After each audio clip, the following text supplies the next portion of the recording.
Alhamdulillahilladzi syarrafana wa a'anana wa waffaqana lis-siyami wal qiyam.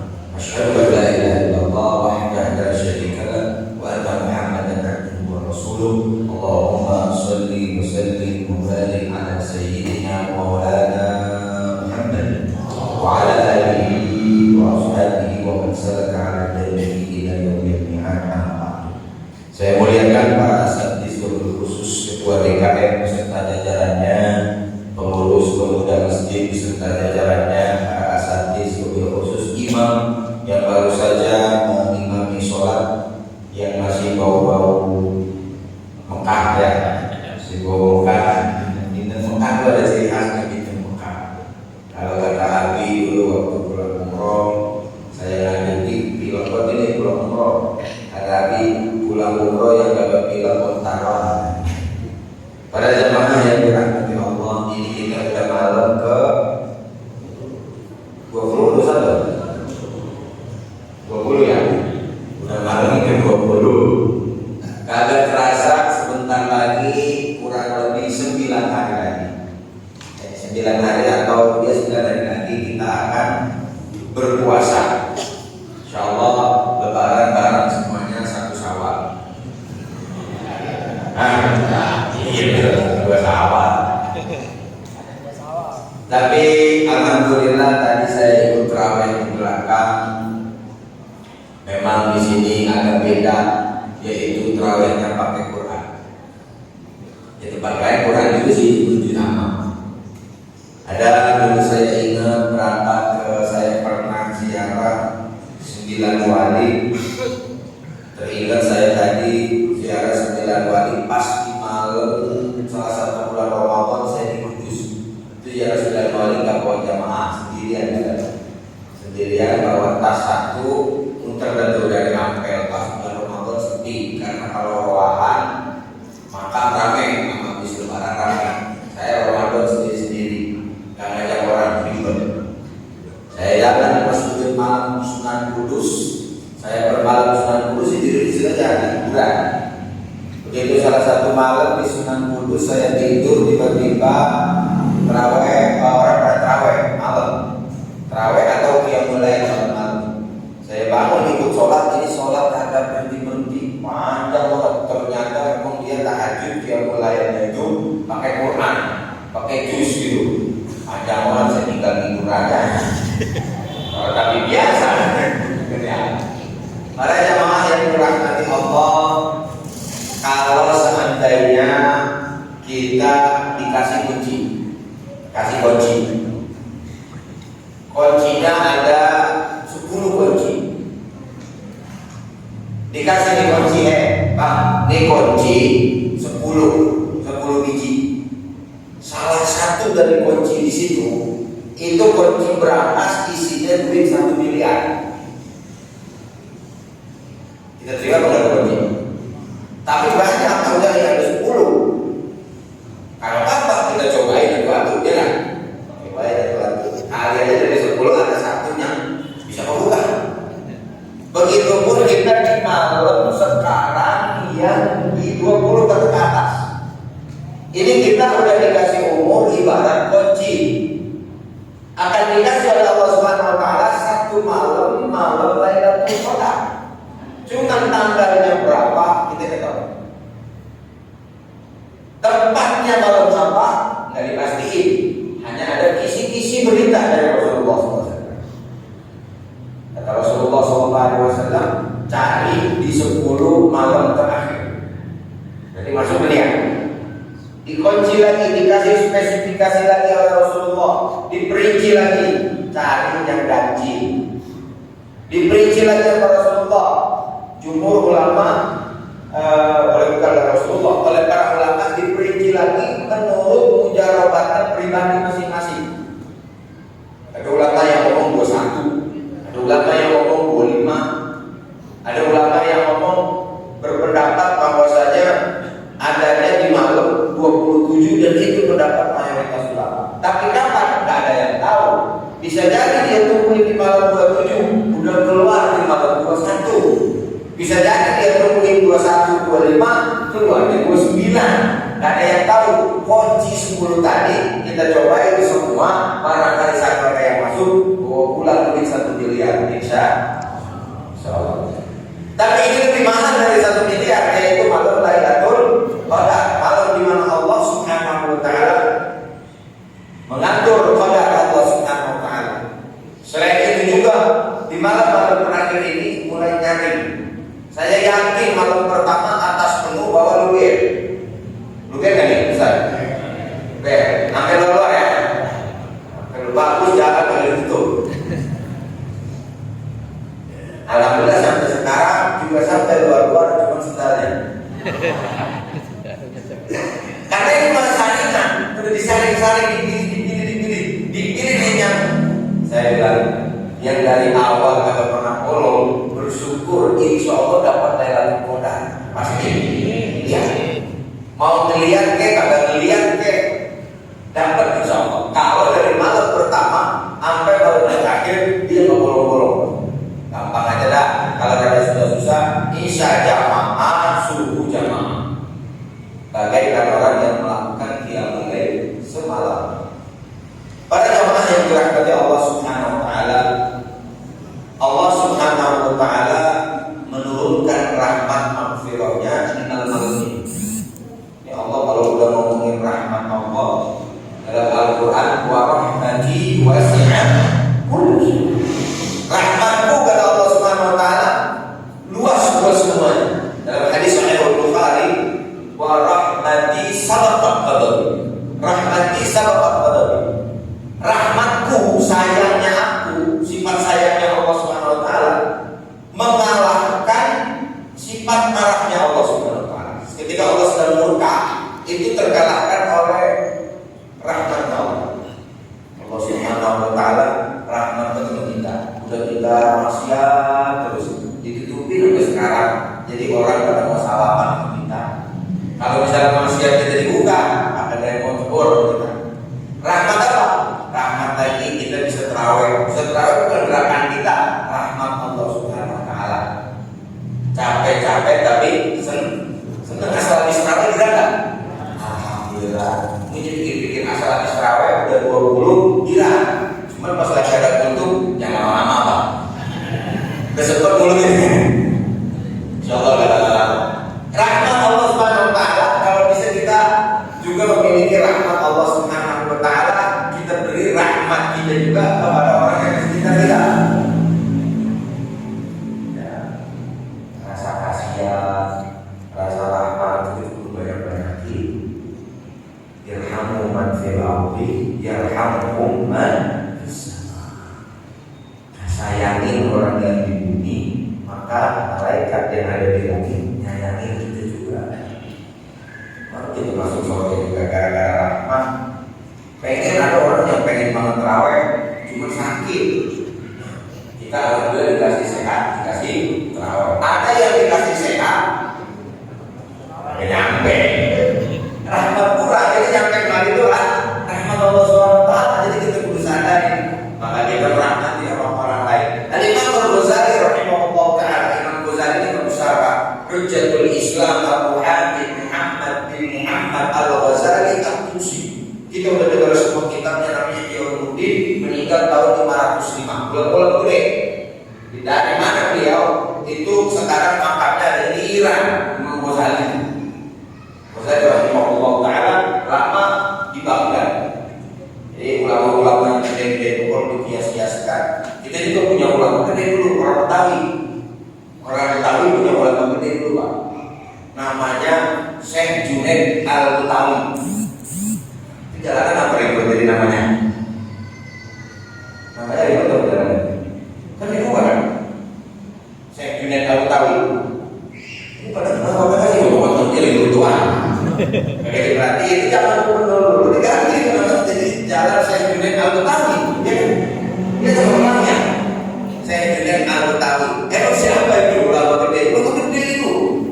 Itu orang Betawi yang jadi imam Masjidil Haram di Mekah. Orang Betawi asli Setiok. You know Setiok? Sebenarnya Syekh Junaid Al-Betawi ini adalah pimpinan para ulama, gurunya Syekh Imam Nawawi Banten. Jadi Syekh Nawawi Banten masih muridnya Pak. Kalau ilmu itu orang Betawi loh. Syekh Junaid Al-Betawi berangkat ke Mekah jadi ulama di Masjidil Haram. Muridnya diantaranya adalah Syekh Nawawi Banten. Syekh Junaid Al-Betawi punya anak 4, 2 perawat perempuan, yang satu dinikahi sama Syekh Mujtabah, Kiai Mujtabah, orang tahu juga. Satu lagi dinikahi sama Syekh Al-Misri, salah seorang ulama dari Mesir datang ke Indonesia ke Jakarta. Dinikahi sama dia, punya anak sama beliau, punya anak namanya Aminah. Aminah punya anak nama dinikahi Aminah ini sama Uqail. Siapa? Habib Uqail bin Yahya, bapaknya Habib Usman bin Uqail bin Yahya, disebut 20. Jadi dari netes-netesnya itu Habib Usman bin Yahya yang tahu dari tetesan Syekh Junaid Al-Betawi, itu orang Betawi itu. Dulu orang Betawi kalau ke Mekah jadi ulama. Sekarang orang Betawi kalau ke Mekah gaya travel. Masih mendingan juga. Ulama-ulama besar. Imam Ghazali, kita akhiri dengan kisah ini supaya kita menambah rahmat kita di bulan Ramadan, orang yang sayang orang. Imam Ghazali diriwayatkan ketika beliau telah wafat, Imam Ghazali ini diimpiin di dalam mimpi sama seorang yang masih hidup. Di dalam mimpi ditanya, ya Imam, ma fa'alallahu bika? Tuan Guru, Tuan Syekh, apa yang Allah berbuat kepada kamu? Kata Imam Ghazali, tidak ada anak banyak, ibunya banyak, muridnya banyak. Kata Imam Ghazali, Allah merahmati saya gara-gara ada lalat atau ada nyamuk yang saya lagi nulis kitab, dia minum dari tinta saya. Jadi kalau dulu karena nulis kitab ada yang pernah nyantai dulu saya coba saya mau pasti kita pakai cocokan tuh. Ini ada warna kuning tuh, kuningan dicocol, tuh gitu dicocol. Baru nulis. Nah Imam Ghazali lagi nulis itu di wadah tintanya ada yang nempel hewan kecil. Kalau diusir Imam Ghazali tungguin sampai dia minum kenyang. Sampai begini itu binatang, kata Imam Ghazali, saya diampuni gara-gara itu. Subhanallah, diampuni gara-gara rahmatnya kepada hewan. Jadi kita jangan kebangetan kulit banget, jangan kebangetan kedekut bahasanya. Kau beli kopi di situ 3 kali amasnya, kebeli tuh.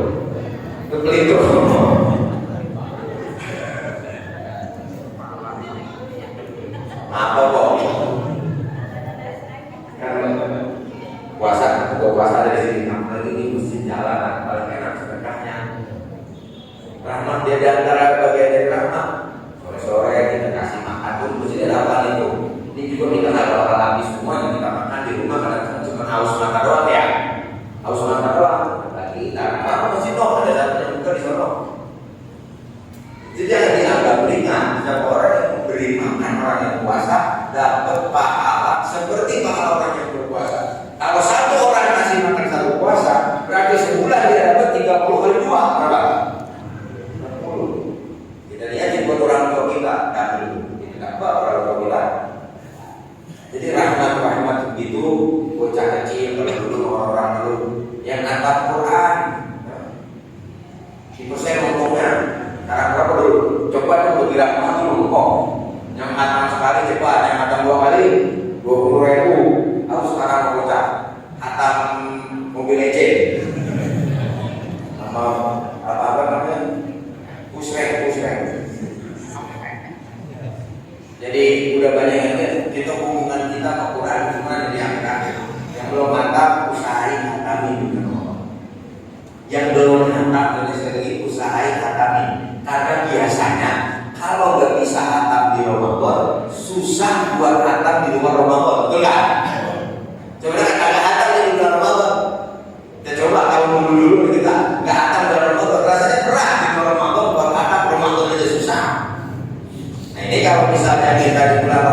belum khatam masih ada waktu di akhir-akhir ini. Innamal umur bil khawatim. Ya ujungnya yang paling cakep. Walaupun kita kemarin bolong-bolong, ujungnya kita kejar. Insyaallah mudah-mudahan kita istiqomah. Amin. Aminnya lo sama sih. Amin. Kau udah boleh kan? Ya. Jadi jangan yang jangan bertawa. Saya pernah waktu di Sudan sering pulang balik ke toko kita. 4 lantai kita, toko kita duit. Di lantai ketiga itu biasa dijual kitab-kitab syariah. Saya lantai 3. Biasanya tutup seminggu kadang-kadang 2 kali. Beli maka berduit. Yang kirim-kirim kita. Ya dari asrama ke toko kita setengah jam. Tok situ mulu. Kadang-kadang beli seminggu 2 kali, 2 minggu sekali. Nanti. Saya lagi jalan itu ketemu kita. Ini kita judulnya surat. Judul kitabnya Qotlal Quran. Orang-orang yang mati gara-gara Quran. Judul. Ini orang gara-gara mati dibacok ya. Mati gara-gara Quran. Saya beli langsung kita. Karena Al-Imam Al-Fa'alabi. Saya mau pulang ke asrama atau kampung, saya baca ada sekitar 100 lebih halaman. Masya Allah. Disitulah para ulama-ulama sholihin, para awliya, orang-orang yang hubungannya begitu dekat sama Quran, ruhaniyahnya begitu nempel sama Quran, merasakan kelezatan Quran, merasakan apa yang sedang dibicarakan oleh Allah dalam Quran, seolah-olah kalau Quran lagi ngomong, seolah-olah dia berhadapan dengan Allah sedang berbicara dengan dia. Ini orang-orang yang merasakan kelezatan Quran. Di antaranya orang yang meninggal gara-gara Quran itu anaknya Fudail bin Iyad. Punya anak namanya Ali bin Fudail bin Iyad. Dibacain Al-Quran ayat tentang azab, tiba-tiba dia dengar, dia merasa getar jiwanya, seolah-olah dia menghadapi ini berat. Sedang menceritakan azab Allah berat, itu sampai jatuh hubrak gara-gara dengerin Quran. Nah, kita ini dengerin Quran, ada perasaan apa lagi kira-kira? Kalau kita panggil Polri internasional, harga budgetnya cepat. Begitu kita panggil, Innallaha syadidul iqab. Innallaha syadidul iqab artinya bahwa Allah azabnya pedih. Kita bilang, ini tidak paham artinya. Sebenarnya kita ngerasain kelezatan Quran. Apa merasakan kelezatan suara yang baca Quran? Beda kan? Ngerasain kelezatan suara, apa bagus. Membaca Quran dengan dengan indah bagus. Cuma kalau mau step yang tinggian lagi, ngerasain kelezatan Quran. Orang kafir yang namanya wali, dulu kafir, dia mendengarkan Al-Quran, mumpet-mumpet tuh orang kafir Quraisy dengerin Quran. Di mana ketemunya? Di mana Quran? Inna fihi lahalawa. Quran itu kayak ada manis-manisnya. Tapi bukan lagi benar. Wa inna fihi laqalawa. Itu ada kenikmatannya di dalam yang ada dari Jawa. Nah, kita ketika baca Quran, ketika kita merasakan kelezatan Quran, insyaallah mudah-mudahan itu ciri-ciri iman ya di hati kita. Amin ya rabbal alamin. Mudah-mudahan yang belum pada hatam bisa hatam, yang sudah hatam 2 kali 3 kali, doain saya ketika hataman, ketika hatam Quran itu turun para malaikat akan ingin doa kita. Semoga kita bisa sampai akhir istiqomah. Amin. Bisa yang belum hatam bisa hatam, yang sudah hatam terus bisa memperbanyak hatam Quran. Kalau imam-imam dulu kita tidak bisa ngikutin, Imam Syafi'i satu hari 1 malam 2 kali hatam, 1 bulan 60 kali hatam. Kumaha? Lagi itu bingung. Kita aja rasanya imam pakai Quran, sama mesti Ustaz Rosi dibacakan. Mau sengaja lama-lama itu punya usaha gimana? Ini masya Allah itu mereka yang sudah bisa. Semoga kita bisa juga seperti mereka walaupun hanya sedikit. Wallahul muwaffiq ila aqwamit thoriq. Wassalamualaikum. wabarakatuh.